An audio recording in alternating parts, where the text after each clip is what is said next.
Najib sir, आज तुमचे सगळे 9च्या 9 नगरसेवकांना घेऊन तुम्ही रजिस्ट्रेशन केलेलं आहे. खरं तर या सगळ्या ठाणे महानगरपालिकेच्या निवडणुकीमध्ये आता शिंदेचा महापौर बसेल हे तर आता संपूर्ण तयारीनिशी आहे. परंतु महायुतीला तुमचा सपोर्ट राहणार का आणि काय काय मागण्या असणार?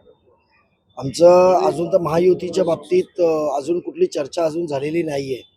कारण शिवसेनेला एक हाती बहुमत भेटलेलं आहे, 75 नगरसेवक आलेले आहेत त्यांचे. तर अजून त्याच्या बाबतीत कुठलीही चर्चा झालेली नाही. आम्ही विपक्षमध्ये बसण्याची आम्ही तयारी दर्शवलेली आहे आजपर्यंत. आणि आम्ही 9 लोक सर्व नगरसेवक नगरसेविका आज आम्ही आमची गटाची नोंदणी करून आता जस्ट बाहेर पडलोय.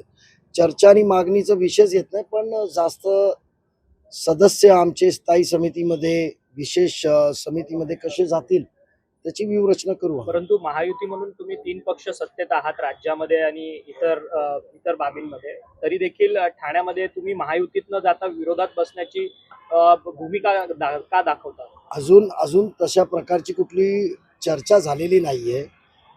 कुठल्याही प्रकारचं तसं आमंत्रण आम्हाला पण नव्हे, भाजपला पण नव्हे माझ्या माहितीप्रमाणे. तर अजून त्यांचं आमंत्रण नाही आहे, तशा प्रकारची चर्चा नाही आहे. तर आम्ही आमची मानसिकता केलेली आहे. असा प्रस्ताव कुठला आला तर नक्की आम्ही त्याच्या बाबतीत विचार करू. तुम्ही आज गटस्थापना केली आहे.